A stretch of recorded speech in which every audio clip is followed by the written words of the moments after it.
Halo teman-teman semua, ya inilah dia ya yang sudah ditunggu-tunggu tentunya. Selamat datang di acara kita hari ini, yaitu Property Investment in Bali Virtual Talk Show Life is Better in Bali. Wow, why life is better in Bali? Semuanya kayaknya memang pengen banget ya.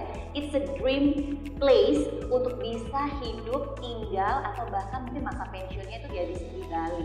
Bener gak sih? Kenapa ya? Why do we have to move to Bali? Is it our life will be better?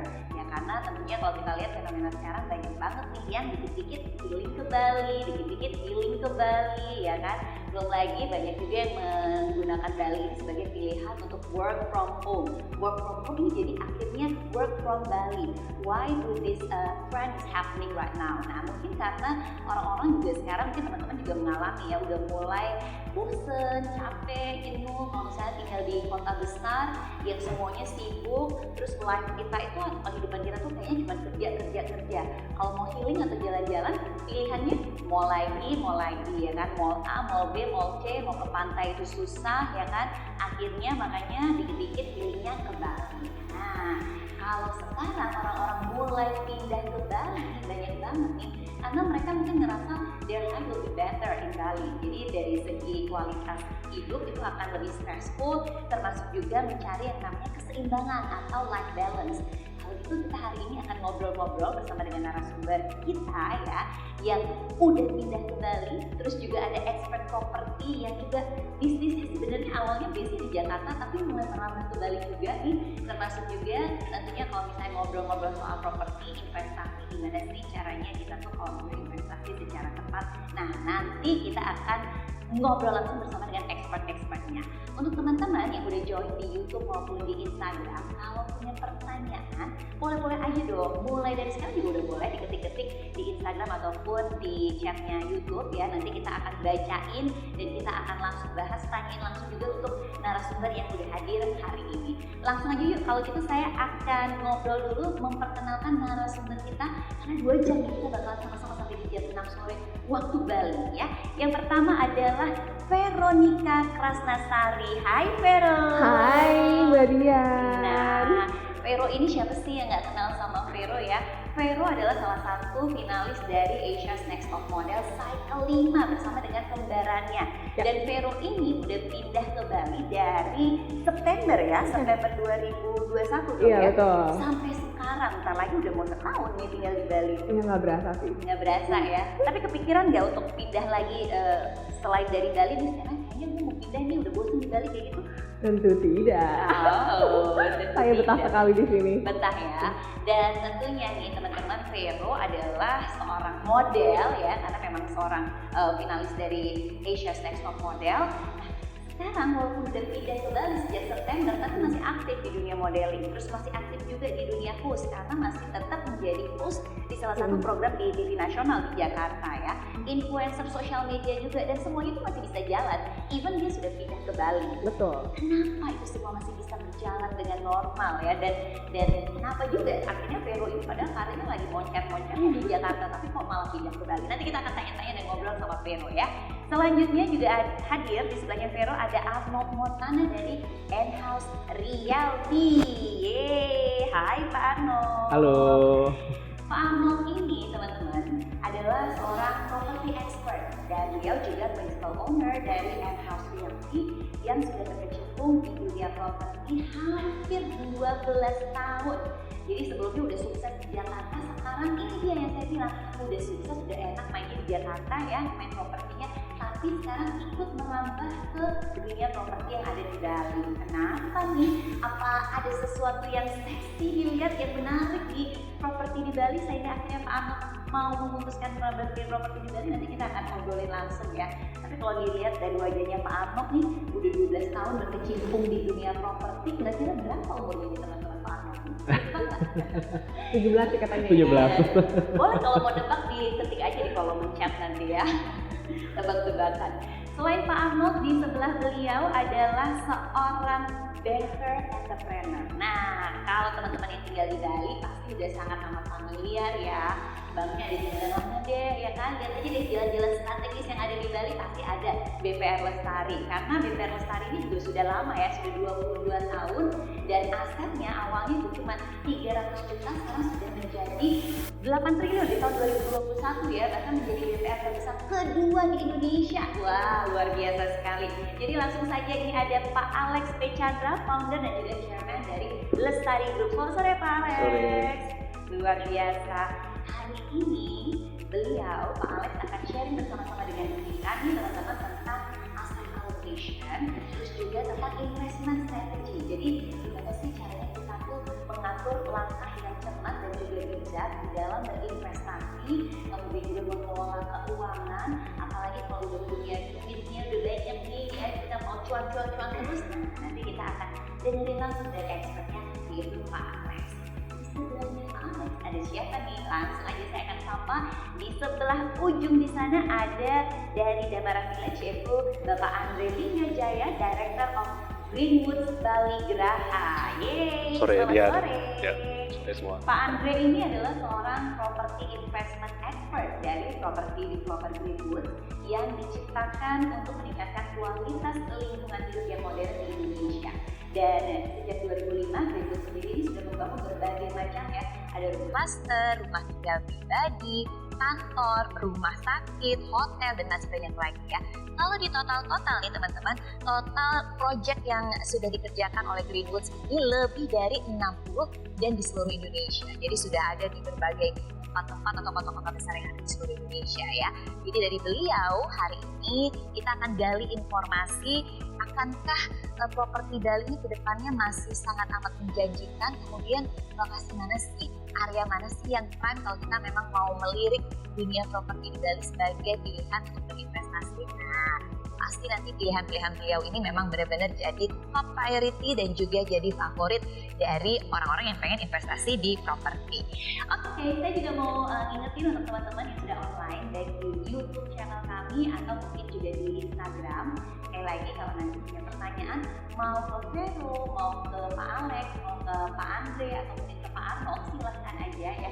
Langsung bisa diketik di kolom chat, kemudian jangan lupa kuncian pertanyaannya. Nah, nanti kita akan bahas, ada waktunya untuk membahas pertanyaan dari teman-teman. Nah, sekarang langsung aja yuk kita akan ngobrol dengan Vero yang cantik ini ya. Ladies first, always. Vero, Vero ini kan udah pindah ke Bali dari September 2021, jadi udah hampir setahun lah ya. Sebelumnya Vero tinggal di mana nih? Di Jakarta.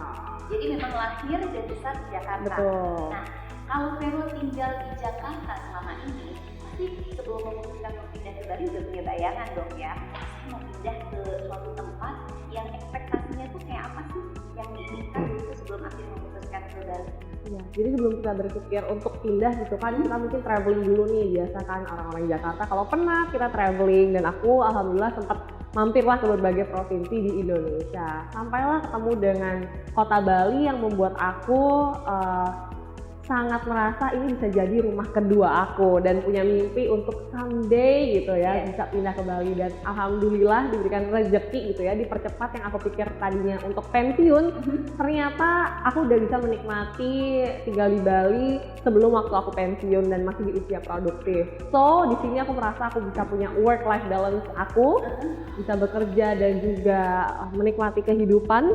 Yang kita nggak tahu kan sebenarnya dikasih sampai kapan, jadi nggak usah nunggu pensiun kalau bisa sekarang, karena aku punya cita-cita juga ya. Mungkin kita nggak bisa milih kita lahir di mana, tapi kita bisa milih misalnya kita mau menghabiskan waktu atau sisa umur kita di mana, dan aku pilih Bali. Wow, ini prinsipnya Bill Gates banget ya. Nggak bisa milih kalau kita itu terlahir miskin, itu nggak salah kita, tetapi kita bisa milih gimana menjalani hidup nantinya. Betul. Termasuk juga gimana teman-teman mau memilih untuk menjalani hidup ke depannya, apakah di Bali atau enggak ya kan. Tapi sesuai nggak sih dengan ekspektasi dari Vero? Kan udah punya gambaran, punya harapan, ekspektasi kalau tinggal di Bali nih gue bakalan punya life work balance nih, bakalan lebih better gitu, kayak gitu. Sekarang setelah tinggal di Bali beberapa bulan, apakah sesuai dengan ekspektasi itu? Lebih daripada ekspektasi aku, karena awalnya aku ke Bali lebih cepat karena mengikuti suamiku yang bekerja dari Bali. Aku pikir orang yang bekerja di industri entertainment seperti aku atau industri kreatif itu akan sulit gitu ya untuk kerja dari Bali. Tapi ternyata ekspektasi aku untuk bisa mempunyai work life balance di Bali itu terkabul dan melebihi daripada ekspektasi ekspektasi aku pikir kesini cuma nemenin suami kerja, tapi ternyata aku pun bisa bekerja dari Bali sebagai content creator, influencer ataupun entrepreneur, dan aku pun masih punya waktu dan tidak terlalu jauh dari Jakarta untuk bekerja di dunia entertainment. Oke, kalau kualitas hidup kan berarti memang udah meningkat ya ngerasainnya ya. Dalam paling signifikan tuh apa? Life work balance itu dari segi apa nih misalnya nih? Yang paling berasa pasti dari realisasinya. mental health kita. Itu udah ketika mendarat di Bali tuh udah langsung beda gitu ya, mindset kita. Vibrasinya beda ya. Beda banget energinya gitu. Orang-orangnya juga beda, menemui orang yang sama nih ketika dia di Bali dan di Jakarta tuh kayak punya dua kepribadian. Jadi aku juga lebih seneng gitu ya ketemu orang tuh ya di Bali gitu. Kalau di Jakarta kan kita lebih kayak ya udah saset-saset atau lebih nggak ada basa-basi, emang untuk kerja-kerja aja gitu. Sedangkan kalau misalnya kita ketemu orang di Bali, bahkan yang bukan sahabat, mungkin orang nggak kenal, stranger, itu kita bisa build more intimate, emotional, atau kayak lebih bisa jadi deket sama orang itu gitu, karena orang itu lagi di mental state of mind yang baik. Oke. Nah, awalnya Vero ini memutuskan untuk pindah ke Bali kan memang ekspektasinya pengen life work balance gitu ya, pengen kehidupan yang lebih baik, kualitas hidupnya juga meningkat ya. Jadi nggak cuma yang kerja-kerja tapi seimbang banget gitu ya, semuanya bisa jalan.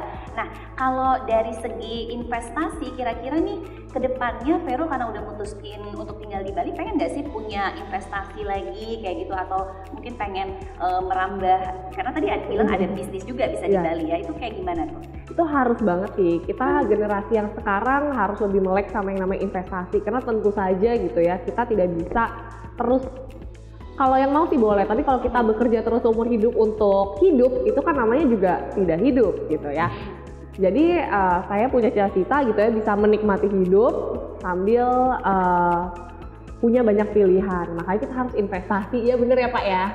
Kita kan gak muda terus, apalagi kita nih wanita-wanita yang kerjanya di layar TV, pasti nanti akan lebih banyak orang yang lebih muda, akan banyak yang lebih skillful, dunia juga terus berubah, tentu kita tidak ingin harus terus bekerja menggunakan fisik. Nah makanya bagaimana caranya uang yang sudah kita cari susah-susah ini bisa bekerja juga buat kita. Nah caranya itu pastinya dengan investasi. Oke, tapi kedepannya ada rencana untuk pindah dari Bali nggak sih, hijrah gitu kemana? Aduh, ada gak sih lebih dari Bali? Nggak ada deh kayaknya. Aku udah merasa puas dan purpose aku di sini juga terjawab. Aku juga punya mulai banyak temen yang pindah ke sini, so I'm staying. Oke, jadi teman-temannya udah mulai nih ya ikut mencontoh dan terinspirasi dari Vero untuk pindah ke Bali karena dilihat, wah nih Vero kayaknya makin cakep, makin bahagia, makin bahagia, makin glowing, makin muda karena tinggal di Bali ya. Kayaknya gue juga mesti tinggal di Bali nih, pindah ke Bali. Oke, thank you Vero. Kita akan pindah lagi ngobrol. Saya nggak pindah ke Bali ya, tapi pindah ngobrol-ngobrolnya dengan Pak Arnold ya. Pak Arnold Montana, seorang property expert Remax dari N-House Realty. Nah, Pak Arnold, kalau kita berbicara soal investasi ini ya, investasi itu kan ada banyak jenisnya. Mau investasi emas bisa, atau mungkin saham, atau mungkin bisnis gitu ya. Nah, investasi salah satunya itu yang bisa dilirik atau bisa kita jadiin pilihan kan investasi properti. Kalau misalnya kita lihat sekarang nih, apalagi post pandemi ya, belum normal-normal banget, masih menjanjikan nggak sih properti itu, dan seberapa berpotensi, seberapa menggairahkannya kah kita itu kalau mau berinvestasi di properti, Pak Arno? Yes, ya gini Mbak Dian, kalau kita ngomongin tentang properti di Indonesia ya, kalau kita tahu menurut data yang baru dirilis oleh pemerintah, Indonesia itu sektor properti menyumbang peringkat keempat untuk penggerak roda ekonomi di Indonesia di bawah pertambangan. Dan untuk kuartal pertama aja untuk sektor properti itu mengalami kenaikan 3,7%. Itu luar biasa membangkitkan sektor properti di Indonesia. Apalagi juga stimulus-stimulus yang pemerintah berikan untuk sektor properti itu ditopang terus dari pandemi tahun 2020 sampai dengan saat ini. Di antara misalkan ada subsidi PPN, ada subsidi BPHTB, dan rumah ini juga ada free yang lain-lainnya. Dan itu adalah strategi pemerintah untuk menggerakkan sektor properti Indonesia. Jadi kalau misalnya kita ngomong properti di Indonesia seperti apa, Indonesia masih menjadi salah satu negara dengan pertumbuhan properti yang sangat sehat, stabil, bahkan saya bisa bilang di Asia Tenggara kita termasuk salah satu negara yang masih leading untuk sektor propertinya.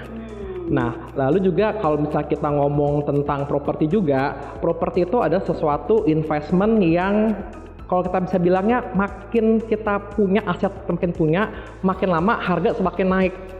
Nah, itulah aset yang paling berharga sebenarnya dibanding yang lainnya. Setiap aset investasi pasti berbagai jenis kelebihan-kelebihannya. Tapi di properti ini lebih seperti investasi jangka panjang sebenarnya. Nah, banyak juga nih yang punya pikiran ya, teman-teman juga pasti pernah nih dengar ya. Lu kalau beli properti, mau beli tanah, bangunan atau apapun tuh nggak bakalan rugi karena nggak mungkin harganya turun. Jadi jangan pernah ragu untuk beli properti. Itu masih berlaku nggak sih sekarang, Pak? Masih. Jadi ya? Kita selalu bilang tanah itu kan akan habis, Mbak. Ya kan, di bumi ini kan namanya tanah itu pasti akan habis. Makanya sektor properti itu menjadi salah satu favorit untuk properti itu kebutuhan pokok sebenarnya, kebutuhan premier semua makhluk di dunia lah kita bilangnya. Jadi apalagi di Indonesia sendiri saking melesatnya sektor properti sampai sudah melakukan namanya reklamasi, bahkan negara-negara maju pun sekarang karena lahannya semakin sempit mereka melakukan reklamasi untuk menambah daratan. Nah, itulah yang membuat sektor properti ini masih menjadi sektor investasi yang sangat menarik di Indonesia bahkan di seluruh dunia. Wow. Kalau saya bilang. Jadi memang masih sangat strategis ya kalau kita mau mengalokasikan dana yang kita punya, cuan-cuan yang selama ini dikumpulin untuk berinvestasi di properti. Nah, tadi kan dibilang sama Pak Arnold di Indonesia ini sangat amat masih jadi tren gitu ya, jadi favorit untuk investasi properti di seluruh Asia Tenggara. Nah, kalau di Indonesia kan luas banget nih Pak. Kalau kita ngomonginnya langsung ke Bali gimana nih Pak? Dibandingkan dengan kota-kota besar lain yang ada di Indonesia, apalagi mau ada ibu kota baru nih ya kan? Ibu kota baru atau Bali ya? Ibu kota baru atau Bali ya? Nah, kadang kan suka galau nih ya kan? Kita harus punya alokasi nih, duitnya mau investasi properti gimana dulu gitu. Betul. Nah, kalau mau taruh dimanapun, mobil properti dimanapun beli pasti cuan kita bilangnya. Ya kan, yang penting punya dulu aset sebenarnya ya kan. Nah, kalau kita ngomongin Indonesia ini, jujur kalau sektor properti di Indonesia pasti masih dimegang oleh daerah-daerah besar seperti Jabodetabek, Jakarta, Tangerang, sama Surabaya sebenarnya. Tapi yang unik di sini adalah Bali sebagai kota pariwisata dunia kita bilangnya.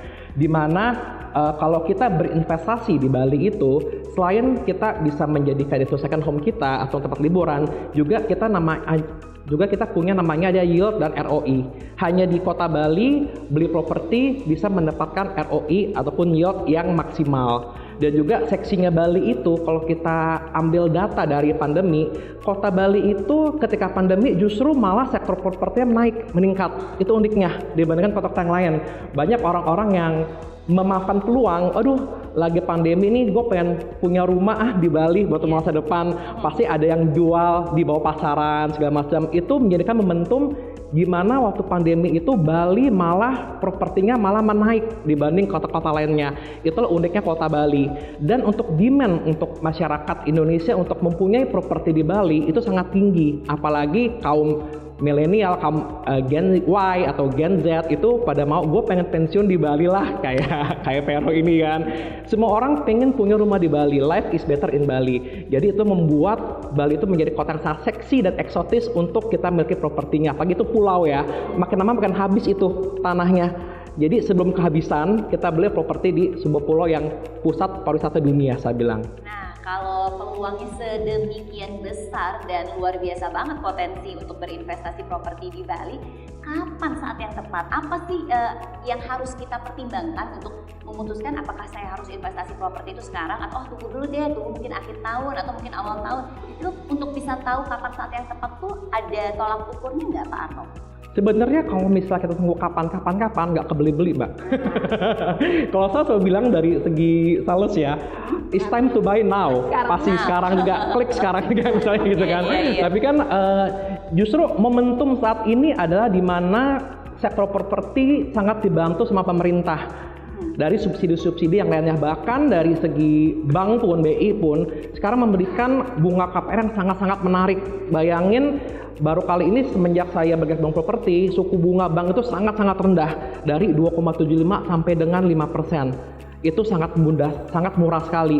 Momentum saat ini adalah saya bilang saat yang terbaik untuk kita beli properti karena dibantu sama pemerintah, sama bank juga.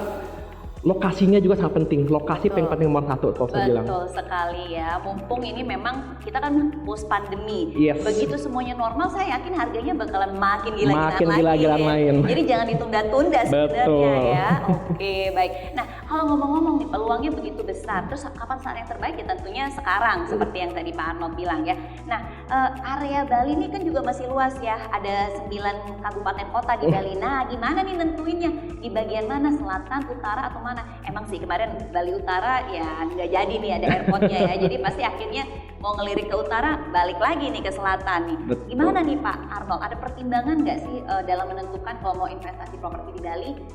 Bagusnya, baiknya area-area di mana? Yes, kalau kita ngomong daerah Bali yang bagus di mana, sebenarnya daerah Bali itu kan sebenarnya nggak terlalu besar nih, dan setiap wilayah di Bali itu mempunyai keunggulan masing-masing.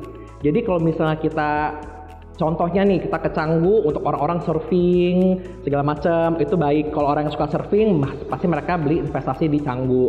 Kalau misalnya untuk di Jimbaran, mereka yang mau punya hidup juga bisa makan seafood, gitu keluarga, ya kan, investasi juga bagus untuk tinggal enak di Jimbaran.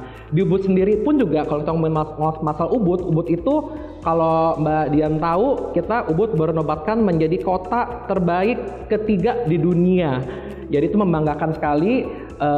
Indonesia diwakili oleh salah satu kota di Bali itu Ubud menjadi kota terbaik di dunia nomor 3, bahkan terbaik di Asia nomor 1. Nah jadi kalau misalnya di Bali ini bebas mau dimanapun, selama masih ada peluang, masih ada tanahnya, belilah properti itu di Bali. Karena makin lama pasti harga makin naik, nggak mungkin harga makin turun. Ya, betul. Nanti bunga banknya pun makin naik lagi Bapak ya. Jadi bingung lagi. Betul. Momentum saat ini adalah dibantu oleh semua pihak ingin beli properti di Bali kalau saya bilang saat ini. Momennya pas, tapi sebetulnya dari jawabannya Pak Arnold ini kita udah dapat hint ya, udah dapat sedikit apa ya namanya ya, hint itu bahasa Indonesianya adalah sedikit bocoran ya. Daerah mana atau area mana yang strategis untuk berinvestasi properti di Bali ya. Kebanyakan tadi yang di-mention itu adalah daerah-daerah yang ada di Kabupaten Badung sebetulnya. Betul Karena sekali. Badung itu emang lebih cepat perkembangannya ya. Nah tadi udah dikasih tahu peluangnya begitu menjanjikan kalau kita berinvestasi properti, waktunya tepat banget sekarang, jangan ditunda-tunda. Nah tadi juga sempat di-mention oleh Pak Arnold tentang ROI, Return of Investment. Rata-rata berapa lama sih return of investment-nya kalau kita berinvestasi properti di Bali, Kak? Beda-beda Mbak ya, tergantung lokasinya dan juga sistemnya. Oke. Nah jadi kalau kita ngomongin ROI ini, ROI kan adalah sesuatu return of investment di mana kita memiliki properti dan investasi, kita mendapatkan untung cuan balik seperti itu. Dan kalau kita lihat properti yang ROI-nya paling tinggi di Indonesia itu adalah di kota wisata. Kota pariwisata. Betul. Kenapa? Karena kota pariwisata yang menyumbang ada orang sewa atau beli, itulah kota pariwisata. Dan Bali uniknya bukan sebagai kota pariwisata lokal, tapi kota pariwisata dunia. Seluruh dunia pasti ingin berwisata ke Bali. Oleh karena itu ROI di Indonesia paling tinggi pasti di Bali. Bahkan bisa sampai ada yang 10-15% per tahun. Itu jauh lebih tinggi dibandingkan dengan bunga deposito sebenarnya kalau kita bilang. Wah, nah ini udah hint kedua lagi nih dari Pak Arnold ya. Tadi udah di-mention beberapa tempat ada di Kabupaten Badung, kemudian juga destinasi-destinasi pariwisata. Emang kan Bali ini hampir semua daerah atau hampir semua pojoknya di Bali, every corner itu jadi favoritnya wisatawan ya. Tujuan wisatawan internasional yang benar-benar favorit banget. Nah apalagi di Kabupaten Badung ya, seperti daerah Jimbaran, Betul tadi banget. bilang ya, Seminyak, di daerah Canggu atau di Ubud, itu semuanya juga tempat-tempat favoritnya wisatawan ya. Semuanya itu ramai banget, padat banget kalau wisatawan pengen liburan ke Bali. Berarti kalau kita tujuannya berinvestasi properti di Bali nggak cuman jadi rumah tinggal, tapi Betul. bisa juga dong kita manfaatkan, misalnya kita sewain seperti Betul itu ya, sekali. jadi villa seperti itu juga bagus ya Pak. Yes. Dan juga kalau asal kita tahu Bali itu demand-nya tuh banyak sekali sekarang, tapi supply-nya itu masih terbatas. Oh, oke. Dan kalau kita lihat di Bali itu banyak developer dari developer A, B, C, setiap launching rumah atau properti pasti habis aja. Walaupun entah itu udah iklan promo atau enggak, pasti habis aja. Itu menunjukkan kalau Bali itu kota di mana demand-nya banyak, tapi supply-nya masih terbatas. Itu is time to buy saya bilang. Ya kan? Dibanding itu Sebelum supply-nya makin udah habis. iya, betul banget. Dan nggak ada pilihan lain nanti ya Betul. kan. Tapi ngomong-ngomong nih Pak Arnold kan udah berpengalaman di sektor properti hampir 12 tahun. Jadi pasti saya yakin bisa bertahan banyak banget dong success story-nya. Boleh dong di-share pengalamannya atau success story selama ini investasi properti berdasarkan pengalaman dari Pak Arnold dari selama ini bekerja di in-house realty, termasuk juga tentunya di Jakarta, akhirnya di Bali ya kan? Nah, kalau pengalaman kita pasti setiap orang, bapak-bapak, ibu-ibu sini semua pasti sudah punya properti lah, kita bilangnya pasti pernah mengalami namanya cuan di bidang properti ya. Dan kalau misalnya kita kasih gambaran tuh pengalaman kita adalah di mana customer kita sebagai agency di in-house realty itu customer kita puas dan repeat order untuk membeli suatu investment property. Karena biasa properti itu kita beli pertama itu masih harga perdana early bird price. Ketika bangunan itu sudah mulai dibangun, itu harga sudah naik biasanya. Naiknya juga sudah lumayan. Ketika bangunan jadi, naik lagi. Ketika udah running, sudah terima akan naik lagi. Jadi kalau misalkan contoh misalnya di Damara Jimbaran kalau saya bilang, itu dari harga saat awal dulu 2019 di 1,4 M-an. Sekarang 2 tahun sudah hampir 2 miliar. Nah itu kenaikan properti yang cukup signifikan ya, ada waktu 2 tahun. Padahal pandemi ya. tetap Gimana naik. Kalau nggak pandemi? Betul. Oleh karena itu kalau saya bilang pengalaman kita adalah customer kita di in-house selalu kita kasih tahu ke mereka, edukasi ke mereka, bukan hanya menjual, tapi kasih tahu mereka di mana lokasi-lokasi terbaik untuk berinvestasi. Karena kan namanya juga kita properti kan memang siap beli properti dimanapun pasti akan naik harganya. Tapi mau itu cepat atau lambatnya itu kan suggestion dari properti konsultan masing-masing. Seperti itu. Jadi seperti itu ya. Wah, jadi jangan ragu-ragu lagi, udah dikasih tahu sama Pak Arnold. Sekarang saat yang terbaik, jangan ditunda-tunda karena memang situasi saat ini itu dari pemerintah benar-benar memberikan dukungan, stimulus-stimulus, kemudian juga mumpung harga belum normal-normal banget. Betul banget. Masih post pandemi, jadi ya masih bisa lah, kita harus berusaha untuk punya properti atau nambah lagi properti yang ada di Bali tentunya ya. Kalau bisa belinya sebelum jadi bangunannya. Itu tipsnya ya. Itu tipsnya, sebelum jadi harus beli. Kalau udah jadi pasti yang untung ada yang beli di awal. Itu adalah circle of ekonomi properti seperti itu. Beli di awal pasti early bird price seperti itu. Oke, jadi memang itu tipsnya dari Pak Arnold. Ada tips lainnya nggak Pak? Kayak misalnya nih kan tadi dikasih tahu lebih baik belinya sebelum jadi nih, jadi dapat harga yang terbaik ya kan. Nah kemudian ada tips lainnya dalam memutuskan kapan nih saya harus beli properti, kemudian juga gimana caranya kan karena mungkin terbatas dari DP-nya atau pembiayaan dan lain sebagainya. Ada nggak tips khusus untuk teman-teman? Tipsnya adalah sebenarnya beli sekarang. Kenapa? Karena emang ini sejarah di Indonesia suku bunga bank bisa mencapai 2,75%. Itu benar-benar sejarah saya di properti, benar-benar ini suku bunga bank yang paling terendah sekarang. Jadi benar-benar mumpung momentum pemerintah support, juga ada supply-nya segala macam, demand-nya meningkat. Jadi kalau saya bilang it's time to buy sekarang. Kalau chartingnya belilah sekarang, mumpung bunganya murah. Baik, alright. Jangan ditunda-tunda Jangan gitu ya tunda-tunda Pak Arnold lagi. ya. Nah sekarang ini udah mulai nih, mumpung bunganya rendah dari pemerintah, dukungan dari pemerintah ya kan, harganya juga belum naik-naik banget ya kan. Nah sekarang udah mulai nih mikirin, oke, saya udah yakin mau berinvestasi properti. Oke, di Bali daerahnya mungkin udah punya nih gambaran tadi dari hint-hintnya Pak Arnold. Nah sekarang balik lagi akhirnya ke modal kita untuk berinvestasi ya. Itu harus dihitung-hitung ya kan. Ini saya mau investasinya dengan modal sekian, mau di daerah mana ya. Kemudian kalau kurang gimana nih caranya punya pengelolaan manajemen keuangan yang baik nih. Kita akan ngobrolin bersama dengan financial expert kita, yaitu ada Pak Alex ya kan. Tadi kita udah sapa. Selamat sore Pak Alex, founder and chairman Lestari Group. Tepuk tangan dulu dong untuk Pak Alex. Sore. Tadi semua udah dapat tepuk tangan kan ya? Biar gak pilih kasih nanti saya. Ya, jadi Pak Alex, tadi kan kita udah banyak banget nih ngobrol-ngobrol dan jadinya teman-teman saya yakin juga makin pengen lagi nih buat work from Bali atau move to Bali ya kan. Jadi pengen banget tinggal atau stay di Bali. Nah, sebelum kita ngobrol soal tentang gimana berinvestasi properti di Bali, ini mungkin bisa sharing sedikit Pak Alex ya sama teman-teman. Gimana sih caranya untuk bisa punya investasi, strateginya itu seperti apa Pak Alex? Saya akan bicara mengenai sektor investmentnya. Ya, kalau Pak Arnold bicara mengenai propertinya, saya kan judulnya property investment. Jadi saya bicara mengenai investmentnya.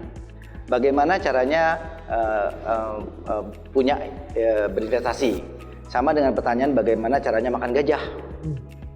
Gimana caranya makan gajah? Iya, iya. Makan gajah ya. Makan gajah. Ditulis atau dibikin cookie bentuk gajah. Bagaimana cara makan gajah? Gajah dipotong-potong jadi kecil-kecil baru bisa dimakan. Jadi untuk bisa berinvestasi, saya selalu bilang harus mulai dengan menabung, ya. Karena nggak mungkin punya investment kalau nggak dimulai dari tabungan. Jadi tabungan dulu yang kecil, ya. Nanti kecil lama-lama menjadi besar dan itu bisa digunakan buat berinvestasi. Dan tadi Mbak Vero bilang kan kita kerja dapat uang, kan mau suatu ketika sekarang kita kerja untuk uang, kan mau suatu ketika uangnya kerja buat kita. So we build, kita harus bangun yang namanya investment, ya. Saya menyebutnya membangun investment. Membangun investasi itu adalah artinya membangun aset, ya. Jadi penting sekali Mbak untuk tahu mengenai konsep aset, ya. Jadi aset itu menurut saya adalah, ini konsep yang sangat penting dalam wealth creation. Aset itu adalah segala sesuatu yang put money into our pocket.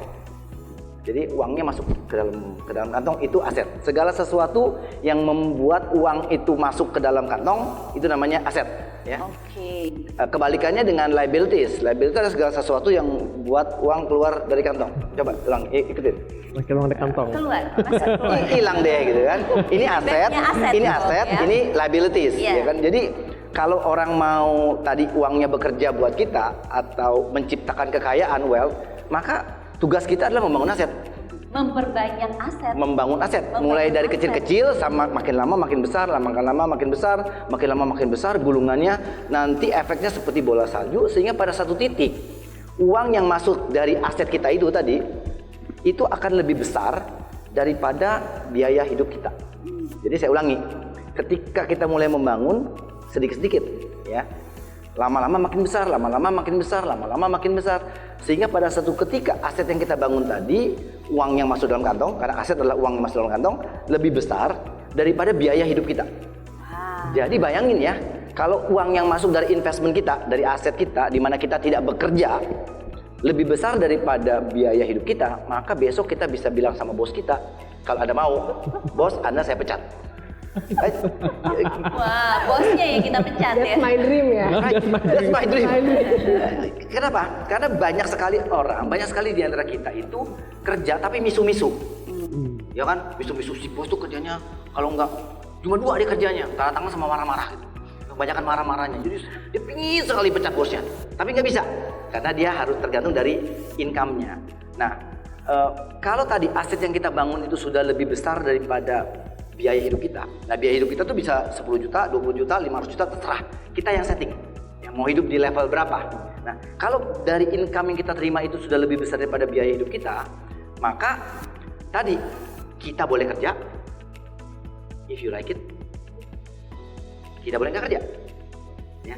Jadi bekerja merubah menjadi berkarya. Dan orang yang bekerja dan berkarya itu bumi dan langit. So, menurut saya dalam hidup seseorang, tadi Mbak Vero bilang, sangat penting untuk membangun aset. Sehingga pada satu titik, kita tidak perlu bekerja, tetapi kita berkarya. Dan itu bumi dan langit. Oh iya, itu work-life balance-nya kayaknya berkarya deh ya. Iya, kalau Anda nggak suka dengan pekerjaannya, Anda bisa quit. Anda cari pekerjaan yang kita suka, yang sesuai yang kita suka. Walaupun gajinya nggak memadai, walaupun income-nya nggak ada, tetapi saya happy. Toh income saya dapat dari aset yang saya bangun. Jadi penting sekali buat generasi-generasi muda, ya kan, untuk mulai membangun asetnya. Nah, saya akan cerita bagaimana membangun aset. Salah satunya kalau sudah punya aset yang banyak, saya mengatakan bahwa kita harus tahu jenis-jenis asetnya tadi. Ya kan, ada bisnis tadi Mbak Jira ngomong, ada bisnis, kemudian ada stock and bond, surat berharga, kemudian ada real estate. Ya, kenapa? Karena 3 aset kelas tadi itu bawa uang masuk kantong. Ya, kemudian ada yang saya sebut sebagai cash reserve cadangan. Ya, gold tadi bilang emas itu nggak menghasilkan uang masuk kantong karena nggak ada income-nya dia. Ya. Oke, jadi emas itu tidak ada income-nya ya, nggak ada income-nya. Dia naik harganya terus. Tetapi kan? dia dapat capital gain. Jadi aset itu ada 2 income-nya, satu tadi bilangnya ROI, yield, ya kan? Atau kemudian dia kenaikan dari harganya, ya capital gain. Nah, gold and silver itu tidak memberikan dividen, tidak memberikan rent, tapi dia punya kecenderungan harganya naik, ya. Dan keunggulannya dia adalah liquid. Ya. Saya nyebutnya sebagai cash reserve. Deposito itu cash reserve. Deposito itu bunganya kecil, ya. Tadi Pak Arnold bilang income property itu berapa? 9%, 10%, ya. Di deposito itu mungkin 2%, 3%. Returnnya kecil, tetapi dia liquid. Jadi saya nyebutnya sebagai cash reserve. So, aset kelas itu ada 3 yang kita perlu bangun. Ya, Anda perlu bangun. Kita perlu juga bangun cash reserve. Kita perlu bangun 3 aset kelas: bisnis, stock and bond atau surat berharga, and real estate. Bisnis nggak semua orang bisa, nggak semua orang mau juga, ribet banget, gitu kan? Ribet banget segala macam dengan segala macam kompleksitasnya. Stock and bond semua orang harus mulai. Dan yang ketiga adalah real estate yang kita akan bicarakan hari ini. Nah, poin saya adalah ketika sudah mulai membangun aset ini harus dikelola atau dibagi-bagi. Iya, makanya saya sebut sebagai aset alokasi. Kenapa harus dibagi-bagi? Karena kalau satu, istilahnya kan jangan taruh telur di satu keranjang. Keranjangnya jatuh, telur pecah semua. Betul. Kan? Jadi kalau sekarang kita semuanya di stock and bond, kemudian stoknya crash, kita bisa nangis bombay, ya kan? Demikian juga kalau semua asetnya yang tadi kita udah bangun kecil-kecil supaya jadi besar nanti memberikan income, taruh di bisnis semua. Suatu ketika bisnisnya crash, ya kan, kita nggak bisa lagi membangunnya. Jadi impian kita menjadi quote unquote kaya tadi nggak tercapai kalau distribusi asetnya terlalu concentrated. Jadi itu harus dibagi. Nah, cara salah satunya, nah ini adalah kalau dilihat sini adalah jenis-jenis aset dihitung dari bagaimana return dan likuiditasnya. Baru saya mau nanya, kan dibilang harus dibagi-bagi. Ini berarti kita kalau ngomongin life balance, hidup yang seimbang, termasuk juga di dalam berinvestasi atau mengalokasikan aset ya. Yes. Ini juga harus balance. Ada di bagian mana? Seperti tadi jadi 3 itu harus balance, dan nilainya gimana nentunya nih? Nggak harus balance, tergantung. Kita harus tahu jenis-jenis aset itu aset-aset itu nggak sama. Ya proporsinya itu. Nggak, jenisnya nggak sama. Jadi sama, okay. Sifatnya itu berbeda-beda. Bisnis itu akan memberikan return yang lebih besar. Ya, kalau Mas Arnold bilang return ROI-nya 9-10%, di bisnis 20%, 30% easy. Bisa, ya. Ya bisa kan. Tapi ngelolanya setengah mati, ya kan. Dan kemudian kalau kita mau jual bisnis ya nggak gampang-gampang amat. Jadi dia nggak liquid. Ya. Jadi ingat, return bisnis itu returnnya tinggi, tapi ribet ngelolanya. Kalau nggak bisa berbalik jadi rugi. Dan kemudian kalau kita mau jual nggak gampang-gampang amat. Jadi likuiditasnya rendah. Ya. Kemudian surat berharga lebih gampang ngejualnya, lebih liquid daripada bisnis, tetapi returnnya so-so, tidak setinggi bisnis, ya kan? Resikonya juga lebih tinggi. Dan di properti juga, properti mempunyai kecenderungan naik, ya karena tadi nggak ada pabrik yang mungkin tanah, ya, apalagi Bali gitu kan. Udah di Bali, di pesisir lagi, sedikit lagi gitu kan. Jadi ketersediaannya terbatas sehingga punya kecenderungan naik, ya. Tapi jangan salah juga, liquidity-nya juga tidak sebagus surat berharga. Jadi mau menjualnya itu ada waktu. Jadi harus diperhatikan mengenai sifat-sifat dari karakteristik masing-masing aset ini. Betul. Nah, untuk menjawab berapa dan bagaimana ngebangunnya, saya punya slide berikutnya. Nah, tergantung, menurut saya tergantung usia. Tergantung usia. Ngelola aset alokasi tergantung usia. Jadi kalau umurnya menurut saya masih muda, 30 sampai 50, you have to agresif. Harus agresif, kalau enggak gede. Kalau enggak jadi besar, ya. Kalau dari muda sudah sangat konservatif, dia returnnya kecil. Nanti ujungnya nggak ketemu, ya. Nah, jadi ada yang agresif, saya bagi, ada yang moderat, ada yang konservatif. Ya, ini my ideas, ini ide saya. Iya. Ya. Ini bener bagus banget nih. Kayaknya teman-teman harus screenshot atau difoto nih di umur yang mana, ya kan? Apakah termasuk yang agresif, moderat atau konservatif? Jadi bisa hitung-hitung nih kecenderungannya, proporsinya yang mana kalau mau mengelola aset ya, apakah di bisnis, properti dan lain sebagainya. Ini udah ada nih. Nah, jadi menurut saya ini ide saya coret-coret. Iya. Di usia-usia awal, usia-usia muda ini kita harus lebih agresif. Tetapi kemudian nggak boleh agresif terus-terusan. Ya kalau nanti kita bangkrut usianya udah 60, nggak sempat bangun lagi tuh. Ya, so 30-50 being agresif, tapi ketika udah di atas 50, you turn into moderate. And then di atas 60 udah harus lebih konservatif. Kalau saya lihat di sini bisnis yang resikonya tinggi dan tingkat keribetannya tinggi itu berkurang. Ya, tapi pertamanya harus kalau saya membangunnya di bisnis. Ya, saya membangunnya di bisnis dan very agresif. Ya, itu returnnya 30%, 40%, 35% gitu kan. Tapi memang ribet. Kemudian di stok dan lihat ada sektor properti di situ. Jadi properti jangan dilupakan sebagai salah satu aset kelas. Ya. Membangunnya juga lihat usianya. Ya. Tadi ditanya kapan waktu yang tepat beli properti. Ya, sama juga dengan ditanya kapan waktu yang tepat menanam pohon. Waktu yang tepat itu 20 tahun yang lalu. Ya, tapi waktu tepat kedua sekarang. Jadi harus dibangun. Nah, ini adalah ide saya bahwa strategi investasi kita itu juga berbeda-beda sesuai dengan umur. Ya. Bukan cuma olahraga aja dibedakan dengan umur. Jadi investment juga dibedakan dengan umur. Kalau Anda masih agresif di umur 60 and then you hit, nggak ada kesempatan buat bangun lagi. Ya. Tapi kalau kita get hit di usia 35, ya kan, kita punya waktu lagi untuk still build asset. Yang berikutnya ada lagi. Next slide. Nah, lihat, semua mengikuti siklus seperti ini. Ada naik, ada turun, semuanya, semua aset kelas. Ya. Nah, saya mau memperkenalkan yang namanya balancing asset. Jadi ketika saya bilang saya mau bisnis saya 40%, stok saya 20%, properti saya 20%. Ya. Kemudian ada cash reserve di belakang, di bawah. Ya. Nah, ini setiap tahun dilihat, dipotret, udah berapa banyak posisi kita.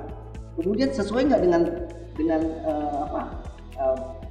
plan atau target yang sudah ditetapkan yang kita tetapkan. Nah, ya, ketika properti naik, maka proporsi properti di kolom aset saya meningkat kan? Ya. Sementara proporsi ketika meningkat loh, harusnya cuma 20%, tapi karena harganya naik sekarang jadi 22%. Apa yang saya lakukan? Jual. Dijual, jangan disayang-sayang. Jual asetnya, ya, jual propertinya supaya balancingnya menjadi 20% lagi.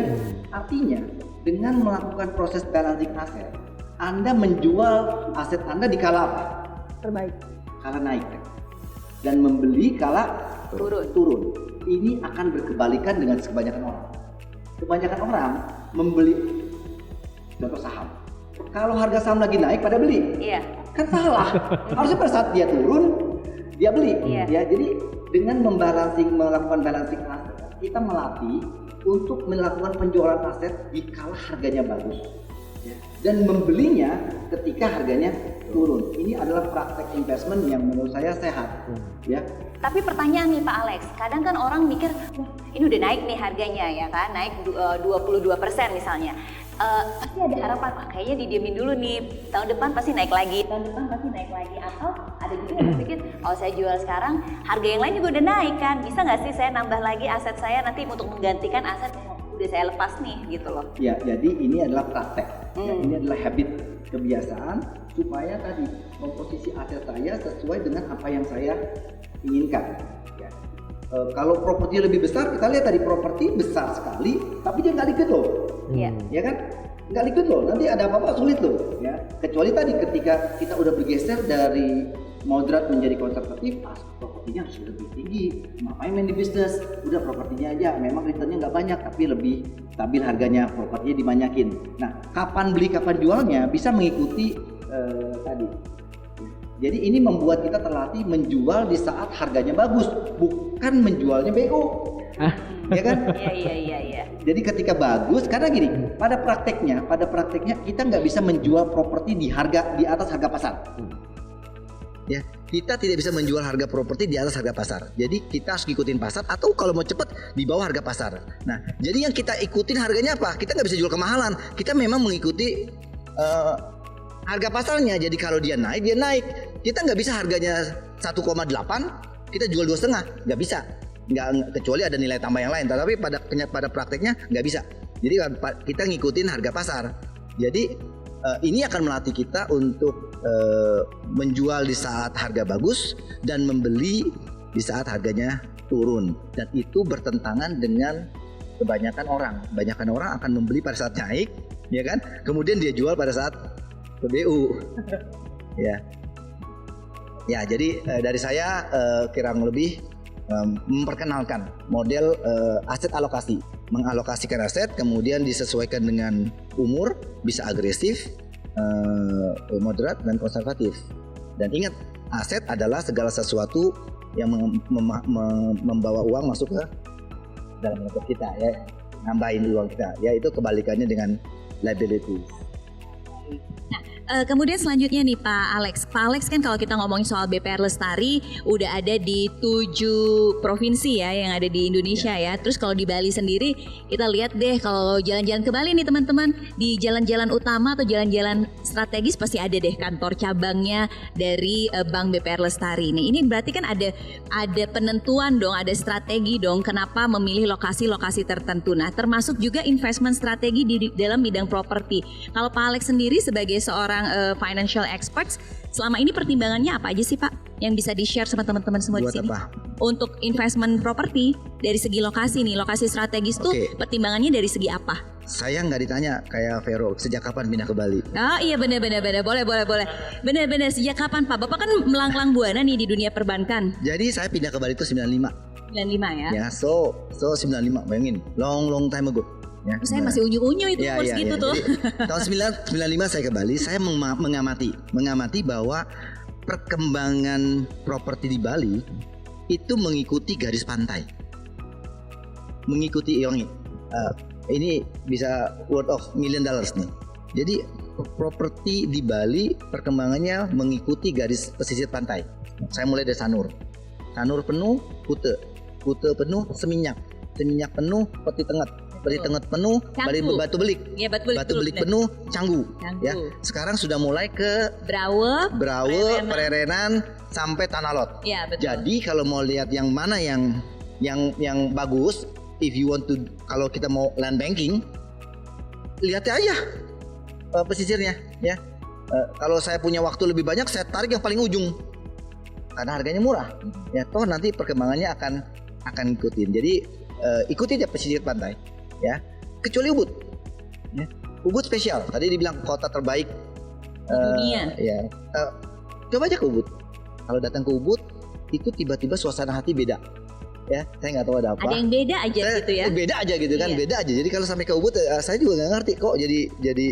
Jadi gimana gitu ya. Jadi Ubud kalau kata Pak Hermawan itu dia punya taksu gitu. Ya, kata Pak Hermawan, Ubud itu artinya ubat gitu.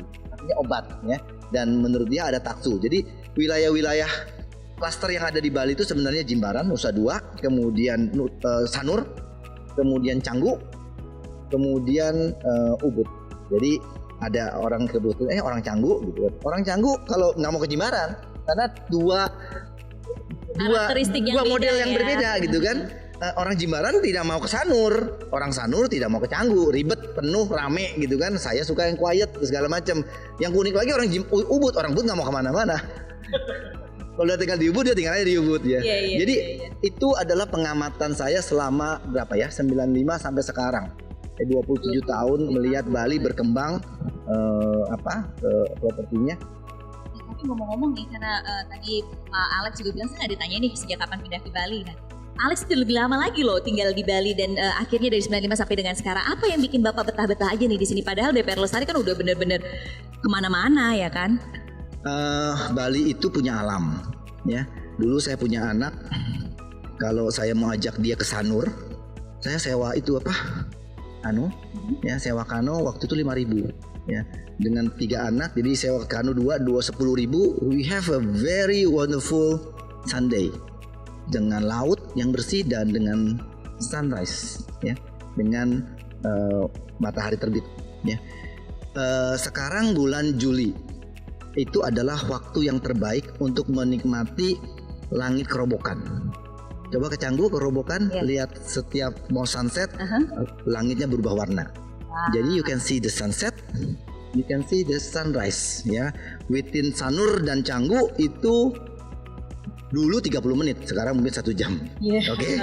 Dulu 30 menit, sekarang mungkin 1 jam. So antara sunrise dan sunset itu kurang lebih dulu 30 menit dengan biaya saya ajak anak menikmati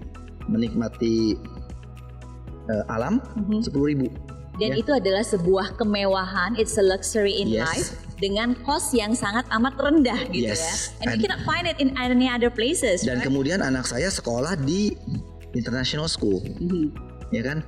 Mahal dong pasti, Iya, mahal. International school. Yes, ya mahal. Maksud saya begini. Tapi kalau di Bali di compare nih, ini juga pengalaman teman-teman ya Bapak ya, dibilang kalau kita compare cost of pendidikan, education di Bali kayak international schools atau mungkin yang standarnya agak tinggi gitu ya, dibandingkan any other places, di Bali itu masih termasuk lebih murah, lebih affordable. Iya, lebih murah dibandingkan dengan JIS, Jakarta International Ya, School ya. betul.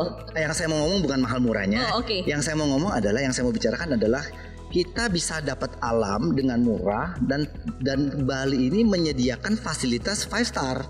Oke. Right? Ada international school, ya kan?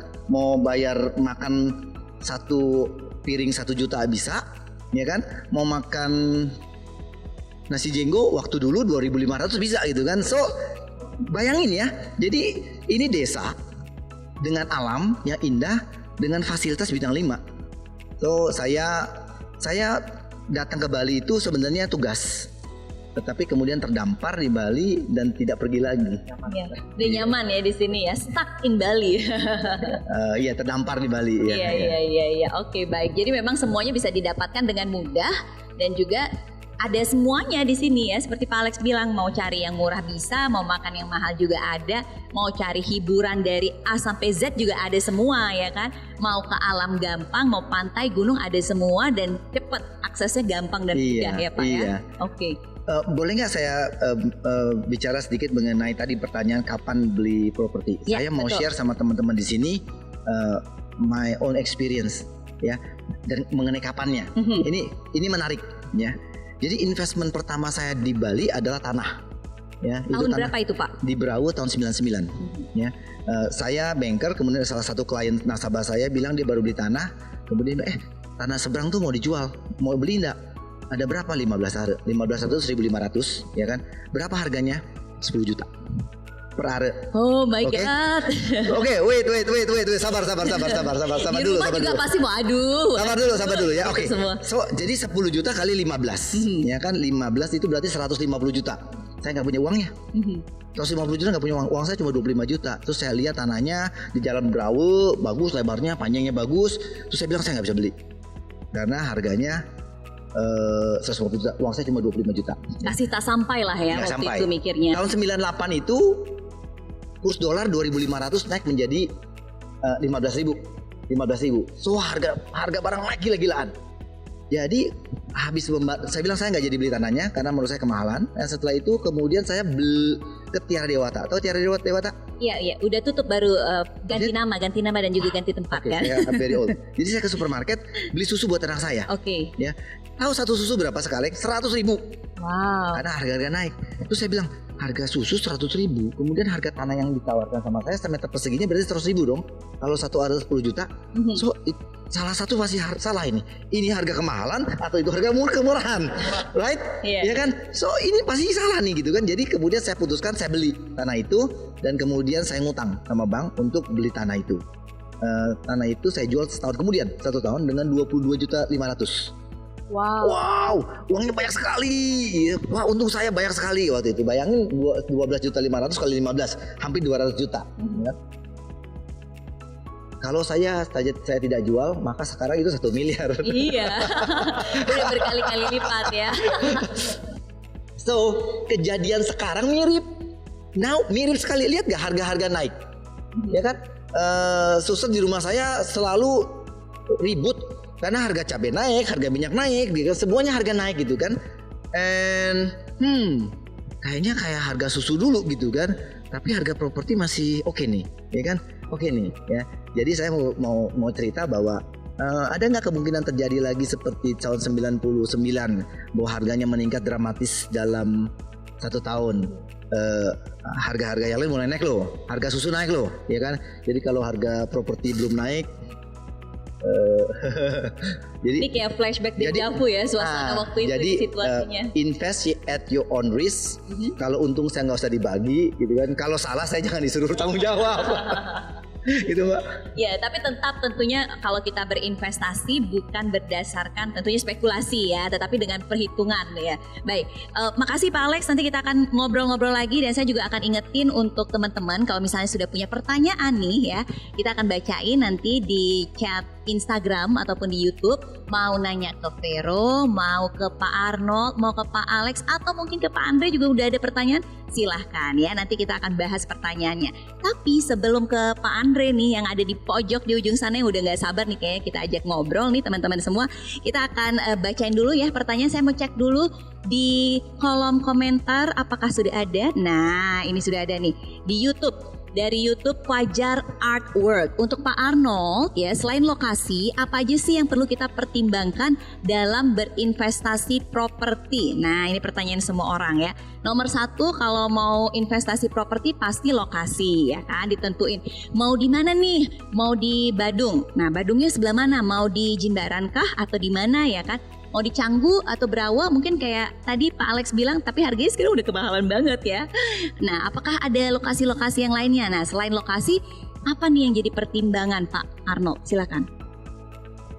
Itu yang dilihat pertama berarti Pertama saya lihat developernya. Itu juga Pertimbangan, karena mau lokasi dimanapun kalau developer komit, developer itu membuat lokasi yang nothing jadi something. Benar. Ini jadi ngingetin dan juga jadi kayak, aduh ngingetin kita ya, kayak bukan tamparan sih tapi kayak dicubit gitu. Yes, Iya, ya benar kan? banget. Jadi kadang-kadang mungkin lokasi seperti yang tadi Pak Arnold bilang yang Penting biasa-biasa aja. Penting juga, tapi lihatlah sebenarnya nomor 1 siapa developernya, komitmen developer dalam membangun. Kalau itu developer bagus, mau lokasinya dimanapun, ambil pasti naik. Tapi kalau misalnya lokasi udah bagus, developer bagus, lebih bagus lagi sebenarnya, ya kan? Betul. Jadi lihatlah developernya siapa yang di belakang itu. Nah, yang kedua pasti kebutuhan. Ada orang kan sekarang kan mau beli, tapi nggak ngeliat butuh apa nggak butuh. Seperti itu ya kan, kebutuhannya mau beli investasi, apakah itu apartemen, apakah itu tanah, apakah itu rumah. Nah, itu harus benar-benar diperhatikan needs-nya apa kebutuhan. Lalu yang ketiga adalah hitung-hitungan cara bayar. Jangan sampai tengah jalan di gondol bank. Ya kan? Iya, Dari betul. manajemen keuangannya. Nah, ini Pak Alex udah yang tadi udah kita dengar udah enak, bagus banget tuh, saya belajar banyak ya kan. Butuhnya seperti apa? Berapa uang down payment-nya? Nah, jadi itulah hal-hal yang penting selain lokasi. Yang saya bilang, lihat developernya, kredibilitas developernya itu seperti apa. Yang kedua, butuhnya apa asetnya. Dan yang ketiga adalah perhitungan dalam kalkulasi pembiayaan rumah atau apartemen ataupun tanah itu sendiri. Seperti itu. Semoga bisa menjawab dan pasti memang sudah terjawab semua itu ya. Baik, pertanyaan berikutnya kita cek lagi di YouTube atau di Instagram. Silakan teman-teman kalau ada pertanyaan ya, boleh diketik aja di YouTube atau di Instagram, mau ke Vero, mau ke Pak Arnold dan lain sebagainya. Ada Yogi Setiadi untuk Pak Arnold. Mau tanya dong, kalau generasi muda sekarang apakah lebih baik berinvestasi di properti atau investasi tanah atau lahan kosong? Oh, berarti properti di sini maksudnya mungkin yang udah jadi rumah tinggal gitu ya, atau apartemen, atau mungkin dari nol kita cari tanah atau lahan kosong. Nah, ini again kita balik kebutuhannya apa sebenarnya. Kalau kita generasi muda biasa, kalau saya itu dulu investasi properti saya adalah apartemen. Karena kaum muda ya, Dulu masih muda berarti maksudnya. Masih muda, sekarang juga masih muda. Jadi kalau kita kan ada generasi Gen X, Y, Z. Kalau waktu saya di generasi Z itu investasi pertama saya adalah apartemen karena lebih simple.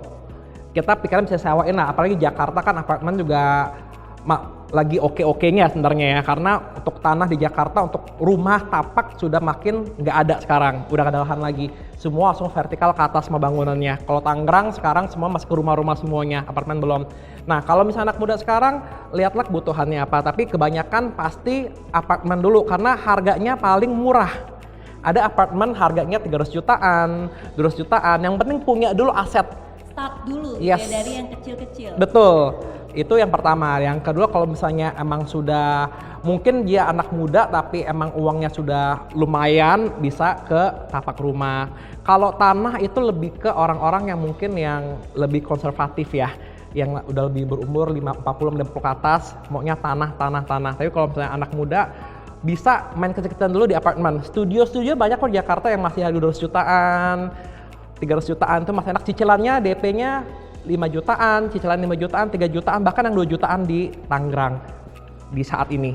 Seperti itu. Jadi memang yang penting adalah sekarang selalu menjadi saat yang terbaik untuk berinvestasi di properti. Betul. Ya, sekarang sesuaikan dengan usia dan juga kebutuhan Betul. teman-teman. Mau apartemen ataukah rumah tapak ataukah mungkin mau beli tanah. Mm-mm. Nah, terserah ya. Oke, ada pertanyaan lainnya kah? Kita cek dulu yuk di YouTube ataupun di Instagram dari teman-teman semua di sini. Wow, Cindy Bakara. Itu Kak pertanyaan Vero, ya? lu ngefans banget. Thank you sudah nonton ya. Nih sambil nonton ya kan sambil berbagi ilmu juga. Aku pun sambil belajar nih teman-teman di sini sama pakar-pakarnya. Jadi dari tadi tuh kayak kalau tahu gitu bawa buku catatan sih. Tapi ngomong-ngomong nih ya, mumpung balik lagi ke Vero. Vero, kemudahan apa sih yang dirasain setelah pindah ke Bali selain tentunya kenyamanan? Tapi pasti ada kemudahan nggak sih gitu? Seperti kayak yang dibilang sama Pak Alex sih, kayak our privilege itu beda gitu ya. Kadang ada yang ya punya edukasi juga privilege gitu, bisa punya rumah itu privilege. Tapi untuk entertainment tadi, untuk rekreasi kalau kita berada di Bali, privilege-nya adalah kita bisa langsung menikmati hal-hal yang diciptakan Tuhan saja dengan murah gitu dan mudah. Kalau di Jakarta ya kita terpaksa harus membayar untuk segala sesuatu yang diciptakan oleh manusia gitu, hiburannya apapun yang ada di mall. Dan kita merasa kayak kalau belum beli, kalau belum ikut-ikutan segala hal yang lagi tren, ke restoran yang paling baru tuh rasanya nggak happy, ketinggalan zaman. Nah, tapi kalau kita tinggal di Bali, itu semua tuh doesn't matter anymore. Kayak mau ada barang baru, mau ada sesuatu yang lagi tren atau konser atau apapun, kita nggak ngerasa FOMO lagi, kita nggak ngerasa fear of missing out. Kenapa? Karena kita udah ada di paradise. Mau kemana gitu? Aku orang pantai, aku orang gunung juga. Jadi kalau if I feel like I wanna go to the beach, I'll go to the beach gitu. Gak harus ke beach club gitu, benar Sanur gitu kan, Pantai Mertasari itu adalah tempat aku being grounded juga.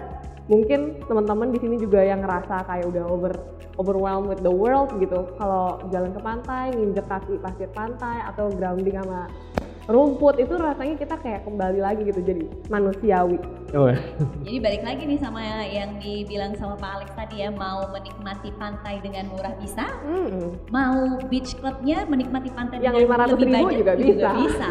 semuanya bisa dan ada di Bali ya. Tapi ada rencana ke depannya nggak sih setelah sekarang tinggal di Bali apa gitu, mungkin mengembangkan diri atau potensi-potensi lainnya? Tentunya tadi ya investasi gitu. Setelah tinggal di Bali, aku juga pun memperhatikan gitu ya peluangnya apa sih yang ada di sini, apa yang bisa membuat aku tinggal di Bali lebih lama dan gak usah sering-sering kerja ke Jakarta, ya kan? Ya jadi salah satunya aku juga udah ngelirik gitu, beli tanah di mana. Aku sempat ada beli tanah di daerah utara nih, karena katanya mau ada bandara nih, emang nggak jadi ya bandaranya ya? Kenapa ya? Emang bandaranya nggak jadi guys? Oh no. Bukan belum kali, bukan belum kayaknya jadi. belum. Itu juga karena ngambil peluang pas pandemi tadi ya, ada yang jual pas lagi butuh gitu. Dan sekarang juga lagi mikir gimana caranya mau bangun rumah gitu ya, nanti kita ngobrol-ngobrol ya, karena ini aku juga lagi dari tadi nungguin yang paling ujung gitu ya, buat dengerin langsung gitu ya. Tapi sebelum kita ke Pak Andri, ini satu pertanyaan lagi nih buat Vero dari saya ya. Apa tuh? Karena udah ngerasain kan work from Bali. Yes. Kan dunia modelingnya masih jalan, host di TV nasional juga masih jalan gitu. Ada kesusahan atau kesulitan nggak ketika udah stay di Bali nih, tapi harus tetap berkarir di TV nasional sebagai host? Modeling dia tetap jalan. Nah, ada kesusahan atau ada tantangannya tersendiri nggak? Sekaligus ini tips ya, sharing buat teman-teman yang mungkin juga pernah ada di posisinya Vero, kayak ya galau nih. Gue pengen sih sebenarnya tinggal di Bali, pindah ke Bali, tapi gimana kerjaan di Jakarta atau kerjaan di Surabaya atau dimanapun gitu kan? Gimana nih caranya? Nah, Ya, yang pertama tuh coba dulu aja gitu kan. Kadang banyak banget kita nggak ngelakuin segala sesuatu tuh cuman based on assumption gitu. Bukan karena kenyataan gitu. Kenyataannya pas udah dijalanin gitu, kok bisa ya gitu.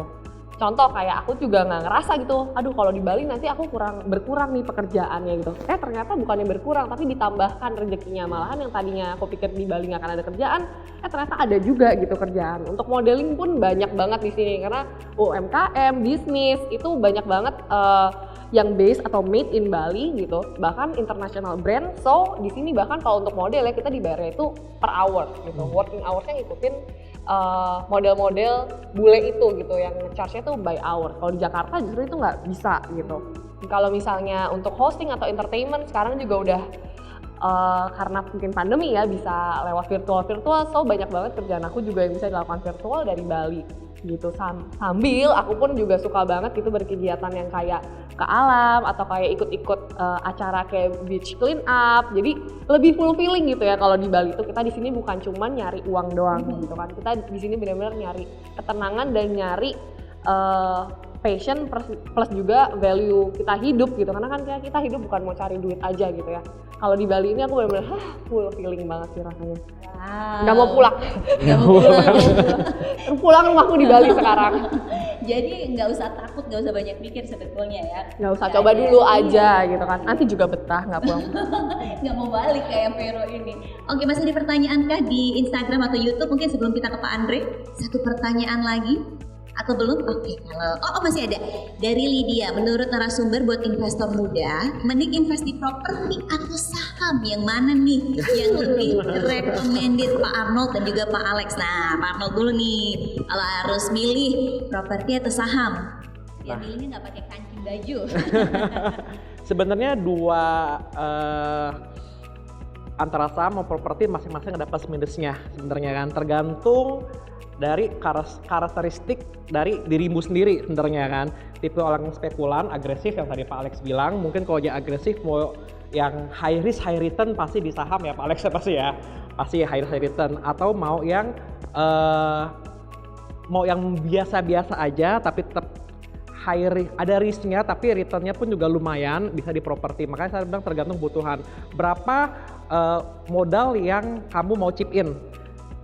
Ya kan, nah itu kamu bandingin mau chip in di saham kah atau di properti. Mungkin kalau properti kan ada butuh waktu, nggak liquid. Kalau saham itu kan bisa jebret sekali masuk, kalau lagi bagus banget naiknya melejit berkali-kali lipat, dan tapi high risk juga seperti itu. Jadi tergantung kebutuhannya sih, itu menurut saya ya. Iya, kayak gitu. Ya nggak apa-apa, kan memang pertanyaan menurut Pak Arnold gimana ya kan. Kalau Pak Alex nih gimana? Ini saya ceritain portofolio saya. Ya, saya itu senang properti. Ya, jadi investasi saya yang pertama tanah tadi tuh yang di Brawo itu, yang saya jual 1 tahun kemudian. Itu pertama kali saya dapat uang besar. Ya. Tapi investasi di saham itu kecil, ya. Jadi kita bisa mulai dengan kecil. Jadi apapun lakukan aja, ya. Tetapi daripada nggak membangun, ya. Anda boleh mulai dari saham atau Anda boleh dengan properti, ya. Atau kedua-duanya. Saya mulai dengan properti. Dan sampai sekarang saya cerita tadi mengenai aset alokasi, ya kan? Saham saya ketinggalan. Saya punya saham, tapi saham saya ketinggalan dibandingkan aset properti saya. Aset properti saya jauh lebih besar daripada aset saham saya. Jadi sekarang yang saya lakukan untuk membalance saya punya aset alokasi, menjual properti saya sebenarnya untuk beli saham. Ya, ngerti ya? Sesuai dengan jadi balance jadi kan. Dengan komposisi yang saya inginkan, ya. Itu pentingnya aset alokasi. Tetapi buat mulai di saham lebih gampang karena kecil, ya. Main di properti agak sedikit besar, minimal di studio tadi 200 juta. Kalau di saham apapun mulai, ya, mau bangun di saham, mau bangun di properti, mulai membangun aset. Karena membangun aset butuh waktu, ya. Kalau saya cerita tadi mengenai wealth creation, itu ada satu mengenai pengertian aset, kedua ada mengenai konsep compounding. Compound itu membutuhkan waktu, jadi apapun mulai sekarang, jangan ditunda-tunda. Ya, betul. Iya. Instagram ada pertanyaan lagi nih, kita akan bacakan ya dari teman-teman yang bertanya. Instagram atau YouTube silahkan, jangan lupa langsung diketik ya pertanyaannya, mau ke Vero, Pak Arnold, Pak Alex, atau Pak Agil dari pertanyaan. Ini ada dari Yusuf. Nih, mau tanya, apa kenaikan harga properti itu bisa dipengaruhi? Untuk kenaikan harga properti itu bisa dipengaruhi apa aja sih? Nah, apa aja nih Pak Arnold? Ya, kalau properti harganya cepat besar. yes. Pasti kalau kita ngomongin masa properti, kalau misalkan pertama saya bilang kan developernya nih, kalau developernya udah trusted, lalu lokasinya. Kalau kita sudah beli di mana properti itu sudah terpercaya developernya, lalu lokasinya juga bagus, strategis. Yang ketiga sebenarnya ada satu lagi, tiga ini adalah konsep dari properti itu sendiri. Apakah sistemnya itu ada misalkan clubhouse-nya mewah atau ada apanya, poolnya jadi the biggest swimming pool contohnya. Jadi 3 hal ini, pertama developer, yang kedua lokasi, yang ketiga konsep dari properti itu. Biasanya kalau di Jakarta tuh konsepnya tuh kayak kota mandiri baru, ada mall, office, rumah sakit dan lain-lain. Iya, sudah siapin. Jadi konsepnya apa bangun? Apakah hanya cuma satu klaster rumah, beres, jebret, selesai. Nah, lihat 3 ini, kalau misalkan 3 hal ini sudah kita beli dan kita lihat dan itu bagus, itu pasti paling sangat cepat kenaikannya. Itu kita anggap gini, merem aja taruh duit pasti cuan, kalau saya bilang. Ya, tapi kalau misalnya dia beli misalkan lokasinya masih jauh, tapi developernya udah bagus ya kan, konsepnya pun oke, mungkin lebih sedikit pelan dibanding yang konsepnya pun bagus dan lokasi pun bagus. Jadi kalau misalnya mau cepat naik, itu biasanya yang 3 hal ini. Developernya siapa, lokasi di mana, punya konsep apa bangunnya. Seperti itu pas cepat naik. Ada pertanyaan berikutnya kah di Instagram atau di YouTube yang akan kita bacakan hari ini? Kita cek lagi ya, Instagram atau YouTube. Tinita Riana Sari, banyak nih teman-teman ternyata yang memang benar-benar antusias ya menyaksikan acara kita hari ini lagi sebagai info. Kalau untuk pemula dalam berinvestasi seperti anak-anak muda, kira-kira step apa yang harus diambil pertama, terutama dalam bidang investasi properti? Apa langkah pertamanya ya, Pak? Ya, tadi seperti yang saya bilang di awal, kalau anak muda mungkin kayak pengalaman pribadi saya ya, dengan uang yang dulu saya waktu beli apartemen itu modalnya dikit, yang penting DP-nya bisa saya bayar, DP sama cicilannya. Jadi kalau misalnya kalau kita generasi muda pengen beli properti, mulainya dari hal-hal yang kecil, yang penting punya dulu the first property, tempat tinggal. Ya kan, bisa dengan apartemen, karena mungkin paling murah adalah kalau di ibu kota itu adalah apartemen yang ukurannya studio kecil-kecil aja. Ya kan, DP-nya murah, cicilannya affordable, 3 jutaan, 2 jutaan, mulai dari sana kalau bener-bener pengen investasi di properti. Jadi kalau misalnya buat anak muda, saran saya, pengalaman saya, mulailah beli properti mungkin dari yang apartemen studio yang kecil-kecil. Kecuali kalau uangnya sudah banyak ya, bisa the next rumah atau tanah. Berarti mulai aja dulu, kemudian disesuaikan dengan kemampuan budget yang dimiliki. Yes, Kalau misalnya betul. memang punyanya sedikit terbatas ya tetap aja mulai, tapi Yes. cari properti yang sesuai, yang mungkin harganya lebih terjangkau, Betul. yang small, yang kecil-kecil, yang kompleks seperti itu. Yang penting punya properti dulu. Betul, yang penting punya aja dulu, mulai aja dulu ya. Oke, kita baca lagi yuk pertanyaan di Instagram maupun di YouTube kalau sudah ada pertanyaan lagi. Yurika AM, mau dong dikasih tips untuk investasi di properti untuk investor muda atau pemula. Wah, Pak Arnold nih favorit nih, pertanyaannya banyak banget. Apa Pak tipsnya nih kalau mau investasi di properti bagi pemula? Yang pemula sebenarnya yang tadi saya lihat, kalau kita punya uang misalnya untuk pemula mau investasi, nah ini juga udah mulai upgrade nih, pemula tapi mau invest. Biasanya kan dulu saya tuh beli properti karena mau tinggal, ya kan. Kalau ini udah mau invest, wah berarti udah lumayan. Kalau udah berani invest, lihatlah, carilah properti yang demand-nya itu banyak, demand-nya. Jadi yang pertama adalah lihatlah konsep propertinya dan lokasinya pastinya. Konsep properti dan lokasinya di mana, karena kalau misalnya invest properti kan pasti kan udah terbangun tuh, dia mau invest tuh. Lihatlah lokasinya dekat dengan stasiun kah atau dekat dengan MRT ya kan, fasilitas publik. Sama, yes, sama juga konsepnya apa. Ngomong-ngomong soal konsep ini, yang bagus itu seperti apa sih Pak, konsep properti yang mungkin lebih seksi untuk kita berinvestasi? Kalau beda-beda, kalau untuk di Jabodetabek sekarang yang mungkin kebanyakan N-House pegang ya, daerah Tangerang dan Jakarta, itu kebanyakan konsepnya lebih ke township, kota mandiri baru. Jadi harganya masih murah-murah, tapi the future within 5 until 10 years ke depan itu jadi sebuah kota mandiri baru dengan akses tol dan lain-lain. Itu konsep yang paling favorit sekarang di ibu kota atau di Tangerang khususnya. Kalau di Bali yang cocok konsep kayak gimana Pak? Karena kalau kita lihat ya, kalau di Jabodetabek kan mungkin bisa dibilang kota mandiri baru. Betul. Gitu ya. Di Bali ini masih terbatas banget loh, nggak banyak pengembangan dari developer untuk sebuah kota mandiri baru untuk rumah tinggal dan lain sebagainya. Kalau di Bali ini lebih unik, belilah sistem resort. Ya kan, karena kalau misalnya mungkin kalau untuk bank ataupun kalau mau perumahan, lihatlah yang ada selling pointnya, misalkan